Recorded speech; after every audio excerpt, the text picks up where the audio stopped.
I'm Roy Lee Lindsay with the North Carolina Pork Council, and I want everyone to remember, bacon makes everything better.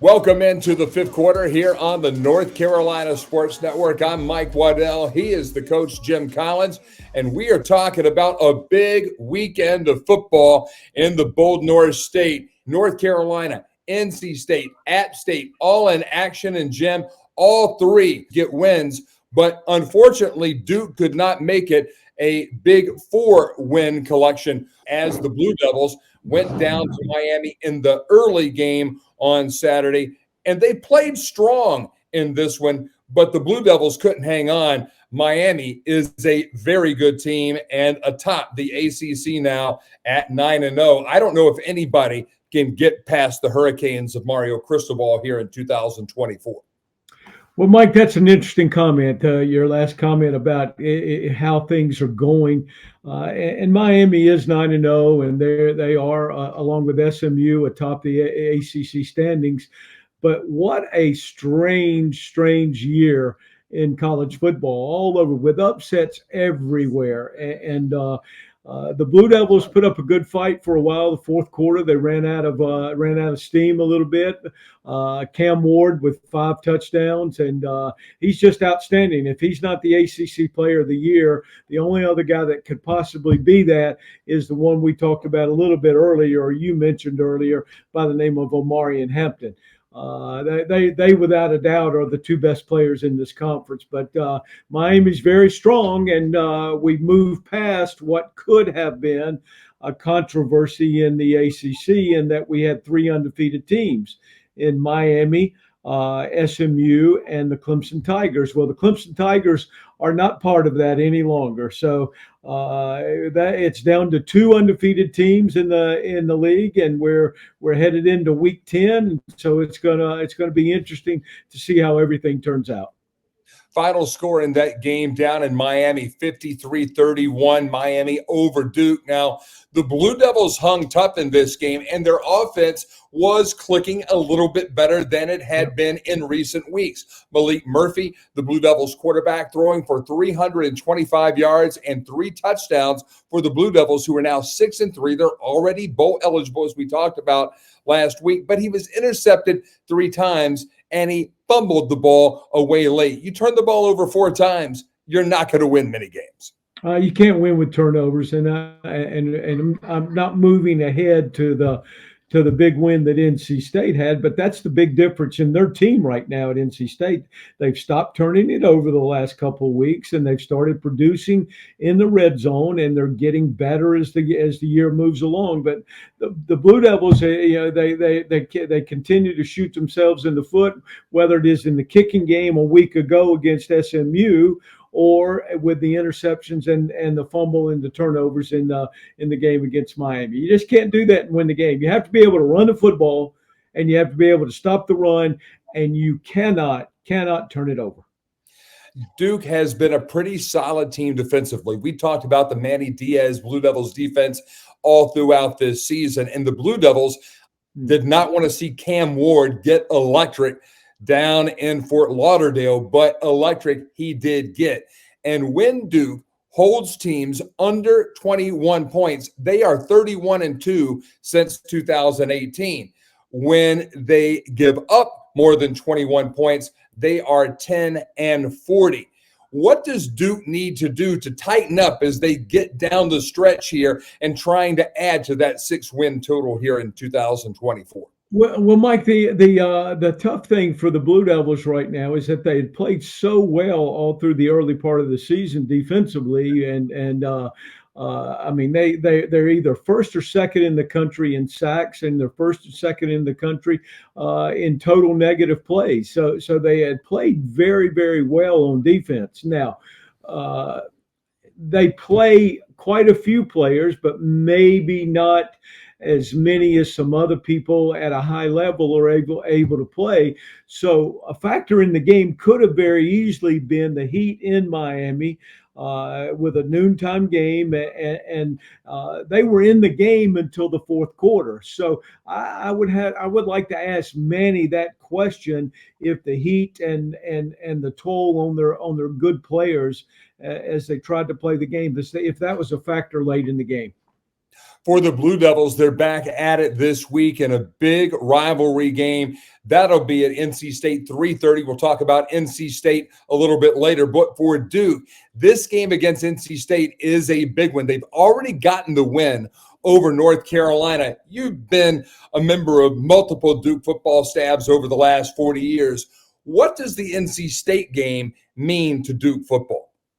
Well, the NC State game, anytime you play an in-state rival, whether on what we like to call Tobacco Road, with those are all big games. But I tell you, the NC State game for Duke, when we went to the two divisions, the NC State game lost a little bit of its luster because they didn't play every year anymore. So that rivalry was not quite as big as the North Carolina rivalry. And I've got to be honest with you, North Carolina rivalry for Duke is probably number one, but the Wake Forest rivalry with Duke is huge also. So it's an in-state game. It's a Tobacco Road game. So yes, it's important, but I wouldn't call it the rivalry game for the Blue Devils.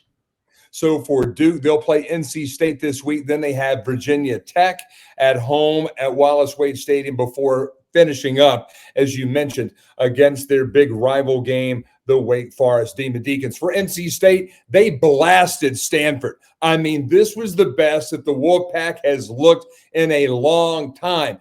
59-28. And CJ Bailey, man, it seems like every year, Dave Doran's team, they come out a little bit soft. In the middle of the season, they start to fade away. They lose focus. But, man, when they hit November, the Wolfpack is coming to play. And Hollywood Smothers and Jordan Waters, they each rushed for 2 touchdowns. And so now if CJ Bailey can get hot throwing the ball and the Wolfpack running game gets attacked, man, this is going to be a really tough red and white team to beat down the stretch, don't you think? Well, I agree with you, Mike, and it's they have 2 huge in-state games to go. Obviously, they play Duke this week, and then they finish their regular season, with the Tar Heels. But it's interesting that both North Carolina and NC State played their best games of the year coming off open dates. And both teams have been able to have an open date, get healthy, coach young players. In North Carolina State's situation, it was a freshman quarterback playing as a true freshman. 2 weeks of practice time, getting healthy, getting in the offense surely helped them. But the key thing for NC State, as I mentioned earlier, is they didn't turn the ball over. They forced some turnovers, and they took advantage of a very average Stanford team. The Wolfpack shined on offense and special teams. They had kickoff returns of 45 and 91 yards. DK Kaufman gets it done there. And when you go back to CJ Bailey, though, I mean, this guy, just like a year ago, where a guy had to come in for the starter and finish off the season for the Wolfpack, Bailey is doing it again this year for Dave Doran. He took over that starting job for the Wolfpack after Grayson McCall had to retire due to multiple concussions. And he's now starting to hit on some long balls, completing 18 of 20 passes for 234 yards. He also had 3 passes of more than 25 yards, and that's a 237.8 QB rating. You're a defensive coach, Jim. What does it mean when you start to see a quarterback like Bailey, who is truly athletic, can get it done with his legs, can hurt you with his arm? When he starts to hit on all cylinders like this and gain confidence, does that pose some unique threats now to try to defend against him? Well, no doubt, Mike. And anytime you enter into a game from a defensive standpoint, and the team can run it to some degree, and then they throw it well, whichever way it is. If they're a passing team that can run it with some degree of positivity, or if they're a really, really good running football team that can throw it with a little bit of success. If they can do both to any degree, it becomes quite a bit more difficult for you, because you have to decide, are we going to commit to stopping the run, or are we going to defend the pass? And I'm a big believer that you always have to stop the run. If they can't run it, you've got a chance. You got a chance to be very good in the game. And right now, I think that's the biggest thing coming out. It's not only C.J. Bailey's success, but NC State was able to run the football. Have to be able to run the football to win. NC State and Duke, 3:30, Carter Finley Stadium coming up this Saturday. It'll be the site of our Old North State tailgate. We can't wait to be there. David, Glenn, myself will be on site in the capital city. Can't wait to get out and see you. Come by. You can scan our QR code. You can not only register for our brand new newsletter that comes out twice a week, but also, Jim, you could win free bacon for a year. What would you do if you won free bacon for a year? Mike, I love breakfast, whether it's in the morning, and I love breakfast for dinner. So free bacon for me would be just the delight of my year. When you talk about bacon, man, it just makes you feel all good inside. It makes everything better. The other thing that makes everything better, if you're a Tar Heel fan, is Omarion Hampton. He is the premier Tar Heel here in 2024. And just a magnificent day. Over 3,000 yards now as a Tar Heel tailback. He had 4 touchdown runs and a 49-yard touchdown reception as the Tar Heels give Mac Brown his first ever win against his alma mater, 35-11 over Florida State on Saturday. Hampton, 172 yards on the ground and 93 as a receiver. This is a complete Tar Heel tailback. Well, I have to give a shout out that he broke Natron Means. Natron is a good friend. He broke his record on Saturday against Florida State.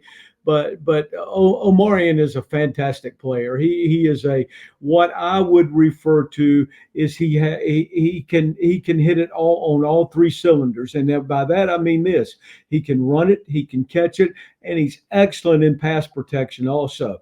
If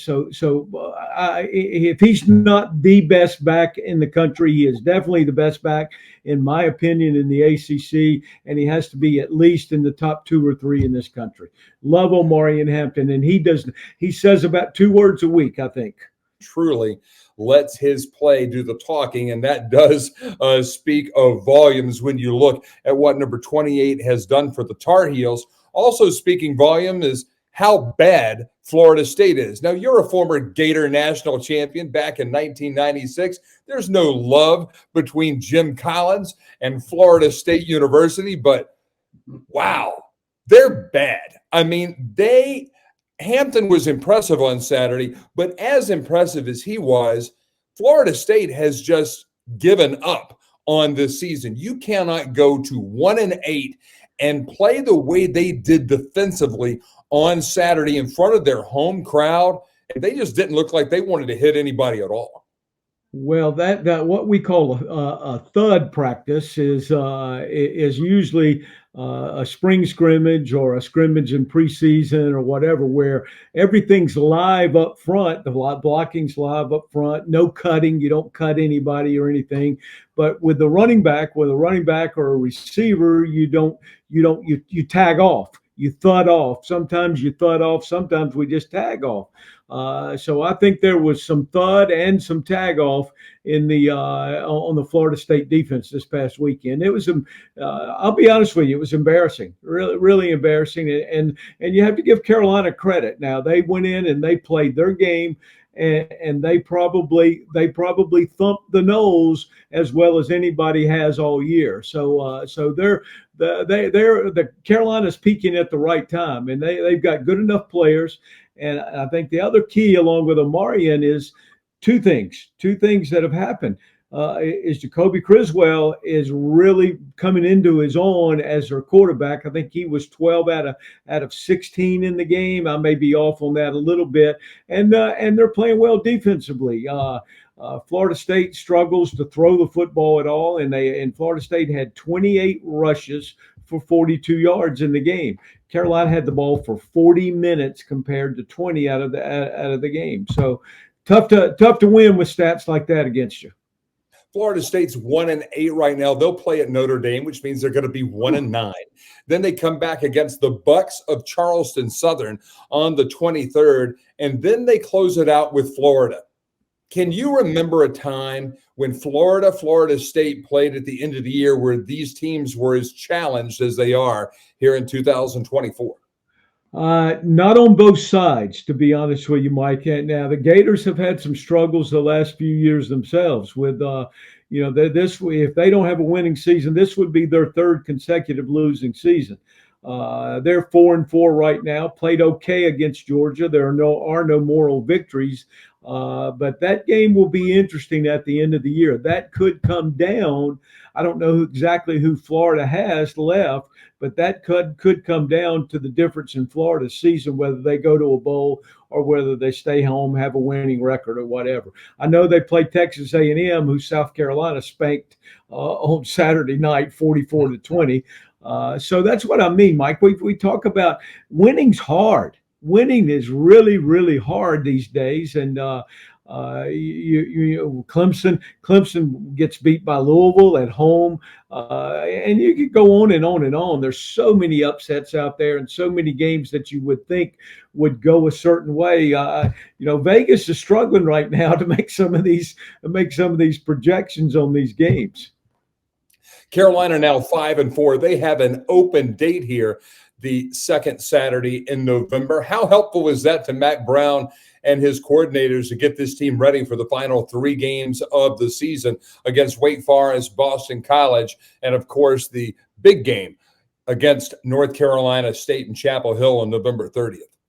Well, Mike, an open date can work one of two ways. It can be a positive thing, just like it's been for the Tar Heels and it's been for the Wolfpack, because they both have improved greatly after having an open date, and they've gained some momentum. And sometimes you like to keep playing and maintain that momentum rather than taking a week off. And that's a bad way to put that. It's not a week off. You have to determine what your schedule is going to be, whether you're going to give the players off on Monday or a Friday, or give them off on Saturday of the open date. But I don't know what their schedule is, but you have to continue to stay on pace and build to the next 3 games as you move through that. So it could be a positive, it could be a negative. I think it'll be a positive for the Tar Heels, because once again they get a chance to get healthy, and they get a chance to coach that quarterback another week without the pressure of a game. So I think it'll be a positive for them. That is Coach Jim Collins. I am Mike Waddell. You're tuned into the 5th quarter. When we come back, we're going to talk a little bit about Appalachian State. How did they do on Saturday? We'll also talk about the sport of NASCAR a little bit, as Jim and I were up at the Paperclip Martinsville Speedway, just over the border from Greensboro, and a North Carolinian is headed to the Final Four of the NASCAR playoffs next week in Phoenix. We'll talk about that coming up next right here on the North Carolina Sports Network. If you are anywhere near Wilmington, North Carolina, and looking for a little live music, a cold beer, a tangy slushie, a fun crowd, or just a taste of the good life at the beach, Jimmy's Bar in Wrightsville Beach is the place for you. Located on North Lumina Avenue, just 1 block from the sand and waves of the Atlantic Ocean, Jimmy's features a full bar with nightly beer and drink specials, and it hosts musical performers almost every day of the year.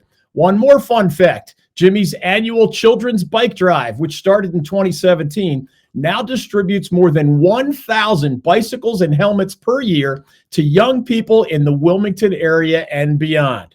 Jimmy's Bar, your home away from home on Lumina Avenue in Wrightsville Beach.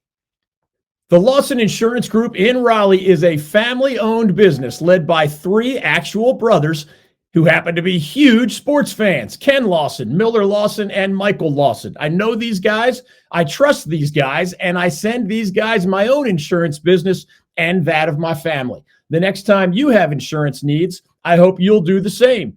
The Lawson Insurance Group is known for its commitment to community and its dedication to ensuring that North Carolinians and their businesses are prepared for life's inevitable challenges, with the reminder that as a high street insurance partner, Lawson Insurance Group offers local expertise and support that, combined with High Street's extensive national resources, means more choice and support for you as their client. To learn more, search Lawson Insurance Group online. The Lawson Insurance website will be the first link that pops up.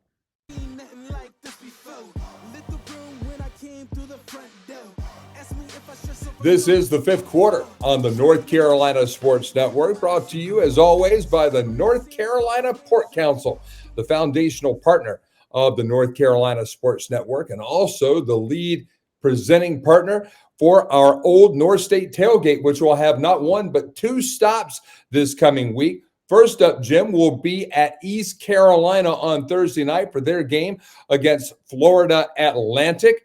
Boy, Florida Atlantic had a big game against South Florida. They lose to South Florida. A little fireworks going on there between the head coach of the Owls, Tom Herman, and the head coach of the Bulls, Alex Golesh. Now, I worked at the University of Illinois with Alex Golesh. He is a fantastic recruiter, did a great job with Matt Campbell at Iowa State for a number of years before getting his call to be the head coach down in Tampa.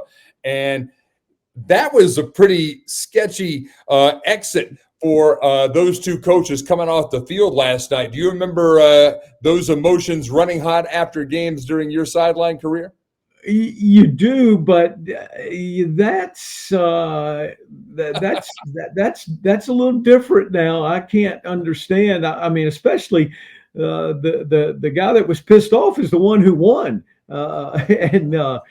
they scored 21 fourth quarter points or something like that. He was a little upset because last year when Florida Atlantic was up big in that game, Tom Herman called for an onside kick and tried to rub it in a little bit. So this year, he wasn't going to take his foot off the gas. And I think we both know of a coach who didn't believe that it was his job to tell his team to calm down a little bit. So do you think the old ball coach would have enjoyed that type of that fire and brimstone coming down between Golesh and Herman?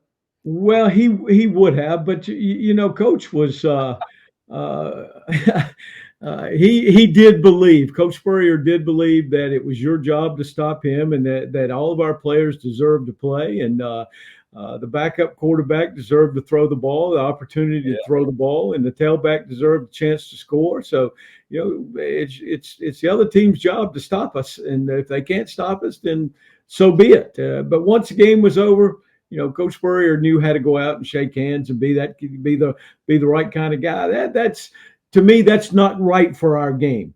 You go out and you shake hands, and matter of fact, I saw a couple of things this weekend that I didn't like to see. That was one, and then the offensive line coach at Louisiana showing his ass with a player. Yeah, that's not the way coaches need to react, be professional about it, shake the guy's hands, walk off the field, and then tell the press after, hey, I wanted to kick his butt, and we did, and we're going to continue to want to do that. So, but I think you have to be professional about it. You can't act like a true ass. It is Florida Atlantic at East Carolina this coming Thursday night. Our Old North State tailgate will be in Greenville on Thursday night, and then we'll reconvene in the city of Oaks on Saturday for Duke at NC State. That's the Old North State tailgate. Come out, meet David Glenn, have a chance to win free bacon for a year. That will be a lot of fun. Also, a lot of fun will be Appalachian State being able to celebrate their win on Saturday, 28-20 over Old Dominion. Joey Aguilar, Jim, 4 touchdown passes that included the game winner, but it was the Appalachian State defense that had to stand strong late in that game, forcing a turnover and giving the team a chance to run out the clock. And I know if you're Sean Clark, you're excited to see your team starting to gain some momentum. They've had so many injuries and so many off-the-field challenges this year, from the death of a student-athlete over the summer to, of course, Hurricane Helene that we're all familiar with. But now it seems like Appalachian State, much like NC State, starting to find their momentum going into what will be a big game for the Mountaineers this week at Coastal Carolina again on Thursday night. Is it tough to get a team ready on a short week? What are those unique challenges? Yes, obviously it is, especially when you're dealing with a team. And this time of year, Mike, everybody's beat up this time of year. You're deep into the season, and after being in preseason, and so every team has their bumps and bruises and their nicks and that you're trying to play with. But a short week is difficult. Preparation wise for coaches, it steps things up, and you have to be careful how much you put in, because you just can't practice it enough. You have Monday and Tuesday to prepare to play the game. Wednesday is a walkthrough, because you have to take some of the stress and some off their legs and let them get back healthy from the previous game. So they couldn't do very much today. Usually we all lift weights on a Sunday and run a little bit and have a couple of team periods and go through it there. So they only have 2 practice days, Monday and Tuesday. Wednesday is usually your walkthrough, and you go play Thursday night. So yes, there's a degree of difficulty there, especially. And I have to ask, when did Coastal play Saturday also, or did they play? Yeah. So that would be key. One of the hardest things that I've done in a career is because at Florida and places like that, we played very little Thursday night games and things.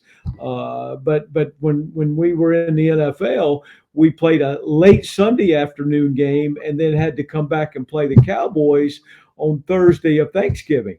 That was a degree of difficulty now, because you with pro football players, they get beat up so much in a game. So it's a challenge. And make a long story short, playing on Thursday will be a challenge, but it's a challenge for both of them. Coastal Carolina did play on Saturday. They were on the road down in Alabama against the Troy Trojans. They fell 38-24. They did mount a pretty good comeback in the third quarter, but got blanked in the fourth quarter to lose by 14. The Chants now an even 4-4 on the season, losing to Troy, who is 2-7. So Coastal Carolina plays at home, Jim. Yeah. Appalachian State from Boone to Myrtle Beach or Conway has to get on a bus for about 7 hours. It wouldn't make any sense to fly because there's no airport to fly out of. It would take longer to fly than it would probably to drive down there. But it brings up again the travel sometimes. If you're Stanford flying to Raleigh, you're staying in 5-star hotels, you're flying on a charter jet.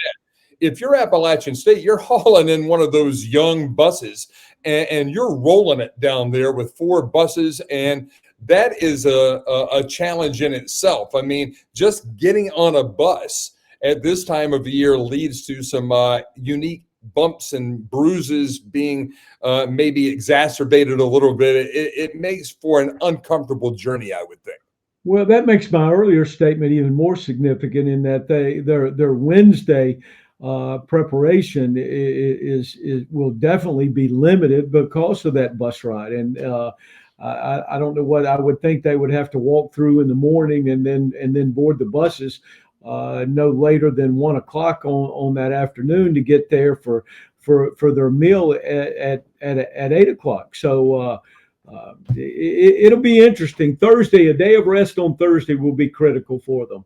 When we come back from this timeout, we're going to talk Eric Lusk of NorthCarolinaFootballNews.com. We'll talk about Division II, Division III, and other small college football here in the Old North State.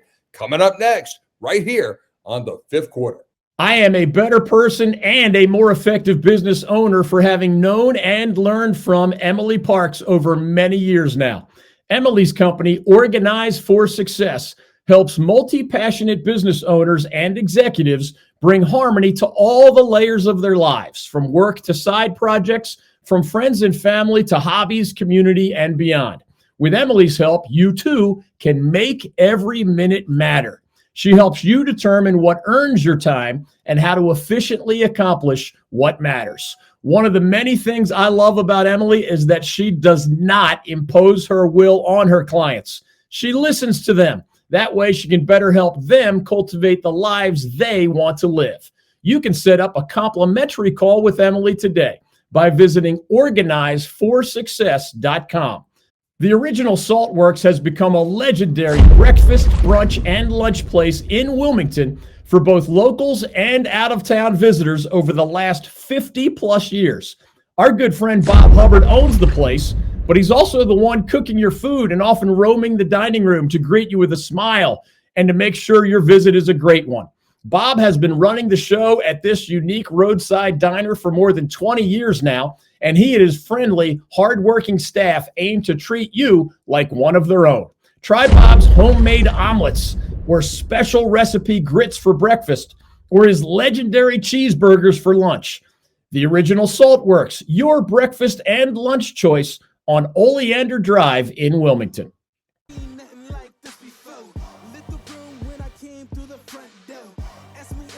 It's time for my favorite segment of this show every week. It is the fifth quarter on the North Carolina Sports Network, and we're joined by the editor-in-chief, the founder of NorthCarolinaFootballNews.com, Eric Lusk, along with Coach Jim Collins and myself, Mike Waddell. Man, I tell you, Coach Collins had a big reunion over the weekend in Burlington, and it was a complete performance by one of our favorite coaches, Tony Trisciani, and the Fighting Phoenix, lifting past the Camels 50-27. First, Jim, tell us, what was this big reunion weekend like for you and your teammates? Well, it was absolutely fantastic. It was actually the reunion of my graduating year, and I'm not going to give a number, but it was a yeah, thanks. It was a damn long time ago, I can tell you that. But it was nice to be back amongst teammates and friends and be a part of the atmosphere. And Coach Trish was kind enough to let me speak to the team on Friday at practice and to watch them in their walkthrough. So I'm really happy for Trish and for in my opinion, the Fighting Christians or the Fighting Phoenix, and they played very well. Eric, in all three phases. Had great success in the kicking game and on offense and defense. Yeah, definitely. I mean, I think that's what people have been looking for all year from them. You know, we kind of thought coming into the year this is what they would do. Did that against North Carolina Central, really showed out. And then just kind of, they've had some injuries and they, they're in a tough conference as well. But I believe they put it all together for you. 50 points for you on this special weekend. Chandler Brayboy, I would not kick to him. He's been doing this for a couple of years, where if you kick to him, he's going to make you pay for it. The running back Rushawn Baker had 3 touchdowns and $150 rushing. They even had what's called a pick 2, where they snagged the extra point out of the air and returned it back to a 2-point play. So a little bit of everything. Did that? You rarely see that, and then they blocked a punt also, and then Brayboy is a really fine kick returner also. Yes, he returned either 2 or 3 kickoffs past midfield. Yeah. So really a nice job in all phases, without a doubt.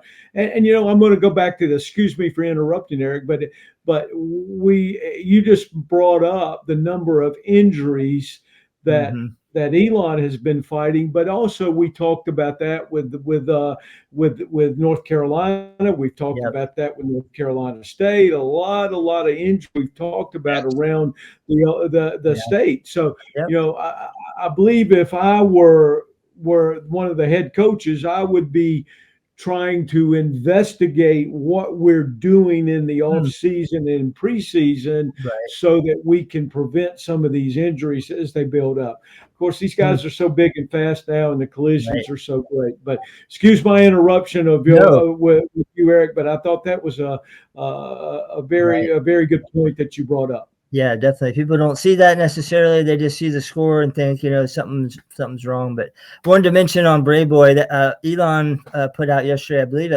they said his 309 all-purpose yards was either the best or one of the best in FCS this year. So definitely a big game for him. I would expect some national honors for him coming out this week. Boy, some other national honors will be going up into the mountains. We're talking about Western Carolina, the former Gator quarterback, Kerwin Bell. They had been up and down, played really well in their opening game against North Carolina State. Then they blow a game against Campbell and a first-year head coach, probably the biggest win in the history of the Camels FCS football program. But this time, Chattanooga steams into Cullowhee, and they leave with a loss. Backup quarterback for the Catamounts, Dickens, 5 touchdown passes and finished with 431 yards. Those are Kerwin Bell numbers, Jimmy, and a 38-34 win for the Catamounts, who remain in the Southern Conference race. Wow. Yeah, definitely. Yeah, I saw a couple hours before kickoff, there's some tweets going around, Cole Gonzalez not going to play, and you're like, oh, no, this is, they're playing a ranked foe. Chattanooga's coming in. And then you see the stats and you're like, it's just plug and play. I mean, Coach Bell, I just would love to, his offense, he's got something going on up there. And, for someone to come in, I believe it was DeAndre Tamares, I hope I'm saying that right, had 3 touchdown receptions, including what turned out to be the game winner. So Western and Mercer are tied at the top with 1 loss apiece. Mercer does have the head-to-head. But I think if Western can win out, they can at least go to the playoffs, and they've been itching to do that for a long time. So I know they're ready to break that drought. And if they can keep playing like that, I'd say they've got a good shot to run the table. Gardner-Webb has gotten back into the bowl business. Now, it used to be the North Carolina Barbecue Bowl between Campbell and Gardner-Webb. That was when both of those teams were in the Big South. But when Campbell left to go to the now Coastal Athletic Association, that game died out. And so Gardner-Webb's sitting there, and they have this trophy that they never won for Campbell, and they're saying, hey, we have the trophy now, and we want to continue doing the Barbecue Bowl, so let's play it against Charleston Southern. And the Bucks are a challenge football team, but this is barbecue bragging rights, guys. And the North Carolina Court Council is all about great barbecue. It's Eastern North Carolina barbecue, Western North Carolina barbecue against that mustard stuff they have down in South Kakalaki. And of course, Gardner-Webb goes down and they lay the smack down on Charleston Southern, 17-14. Okay, not a big smackdown, but still, Gardner-Webb gets the win. They defend the honor of North Carolina. Tell us about this game, Eric. How did the Dogs, DAWGS, get this win to win conference? Well, they certainly had to sweat one out. They got up 17-7. Charleston Southern comes back. They score in the final minute. Then they recover the onside kick, and you're like, oh, boy, this is not good. So Charleston Southern gets down to about the 12, one of the last plays. That might have been the last play. Field goal attempt, and, some barbecue, I don't know what you call it, mystique comes through the air, and they miss the kick. Gardner-Webb walks away, 17-14 win. Barbecue bragging rights. Not that we need to defend it, because everyone knows North Carolina barbecue is the best. I mean, it's fake news to say anything else. I got into it with some people on Twitter over the weekend. There's only one state that owns that title of best barbecue, and that's our state. So Gardner-Webb just helped us out with that. A lot of the stories this year in North Carolina football that we thought were going to be great stories have gone by the wayside. NC State didn't have the dream season they wanted. North Carolina hasn't had that season. Neither has Appalachian State. But the one school that had really gotten off to an outstanding start was the Golden Bulls of Johnson C. Smith. They even got airtime on ESPN Game Day. So nobody could name what their nickname was, which is just I noticed that by the ESPN staff. But Johnson C. Smith went into a huge game with FSU. We're talking about the Broncos of Fayetteville State. 27 egg over the Golden Bulls. This was not a good outing for Coach Flowers and his team from Charlotte. Yeah, definitely. That was the head turner of the weekend. And I kind of think about some of those older Rocky movies, where Rocky's older and he's fighting an upstart and he kind of puts him in his place. I think that was a little bit of that. You got Fayetteville State, that's been the 6-time Southern Division CIAA champion, and they've kind of faded a little bit this year, but they're still showing, hey, we've got we're still here. We're going to make some noise. They kind of did to Johnson C. Smith what the Bulls have done all year. They've really stifled them on defense. Pick 6 play, another interception in the end zone, just kind of shut down their attack, and it just kind of snowballed from there. So the good news if you're Johnson C. Smith is that you're not out of the CIAA title race.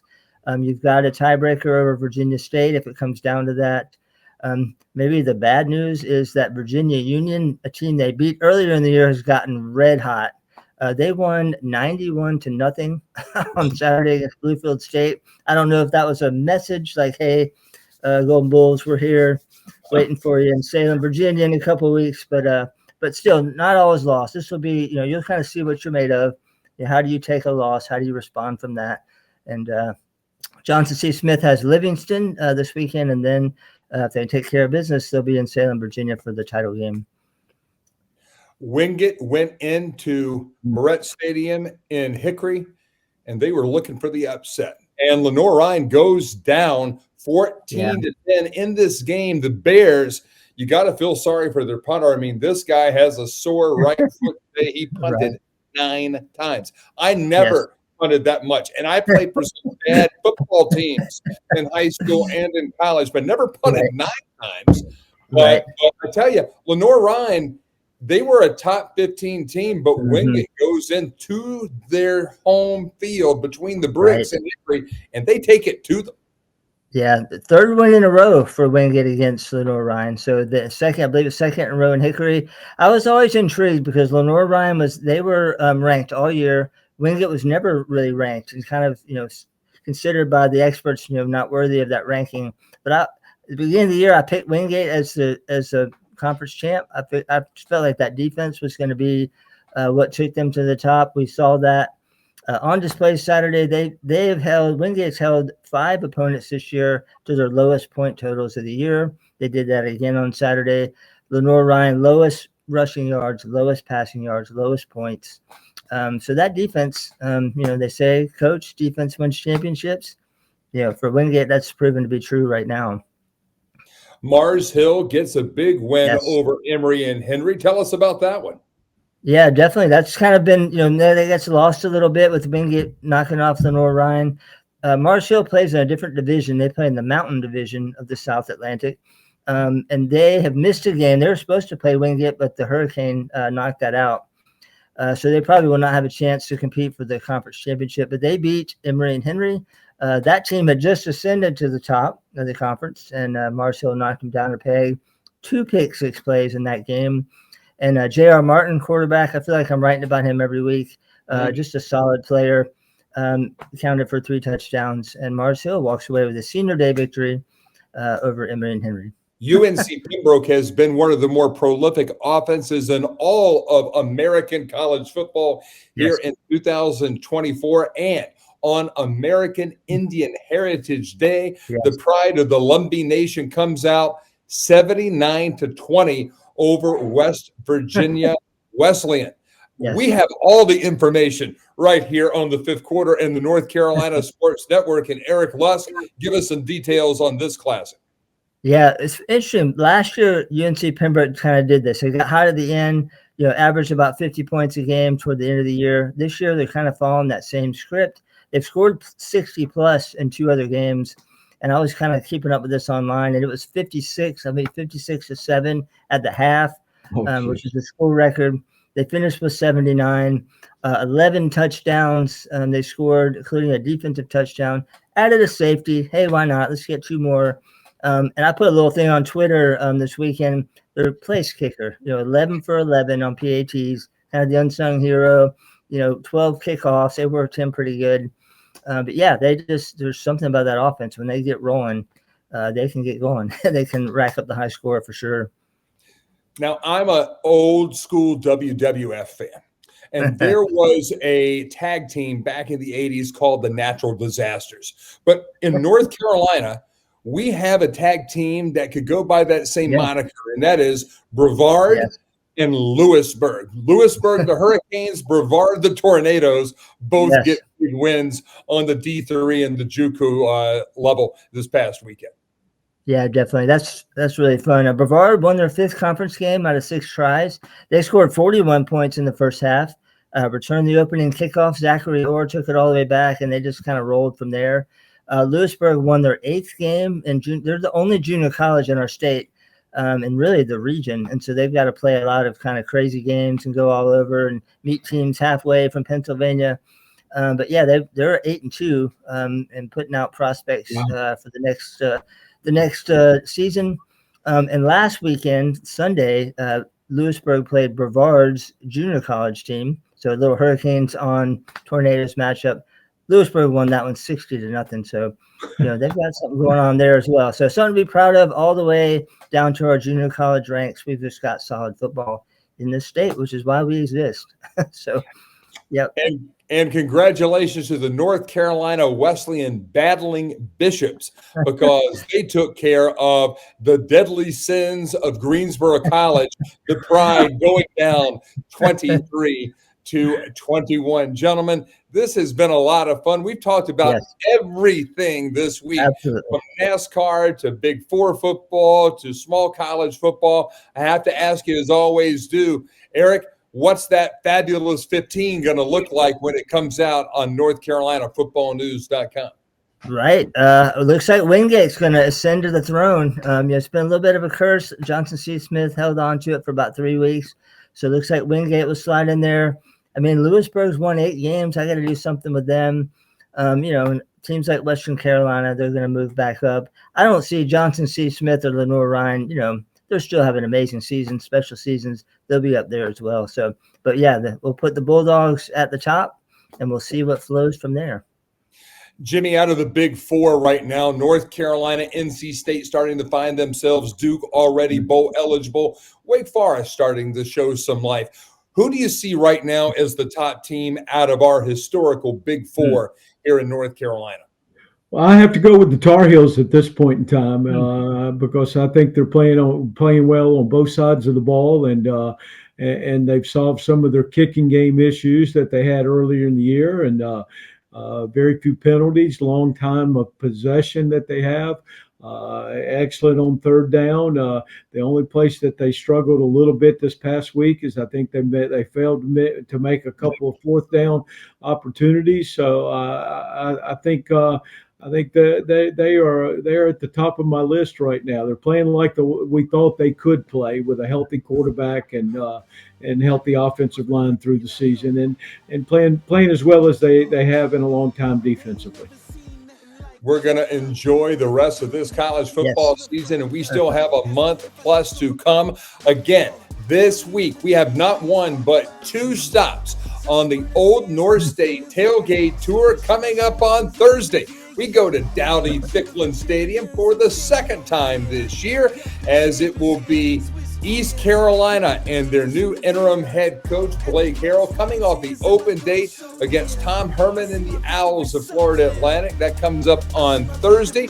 We'll be in Greenville starting at about 4:30, and it will be a party, as it always is when the purple and gold show up. Then coming up on Saturday, it's Duke NC State football at Carter Finley Stadium. That game in the middle of the afternoon. Classic coming up 3:30, and we'll be rolling it in the parking lots at Carter Finley Stadium starting at about noon. We look forward to seeing everybody there. The Old North State Tailgate brought to you, as always, by the North Carolina Port Council. Come on out, meet us in Greenville and in Raleigh, and you can register not only for our twice-a-week now new newsletter here on the North Carolina Sports Network, but also a chance to win free bacon for a year. For the coach, Jim Collins, for Eric Lusk of NorthCarolinaFootballNews.com, I am Mike Waddell, thanking you for tuning in all across the Old North State, from Murphy to Manteo, here on the North Carolina Sports Network.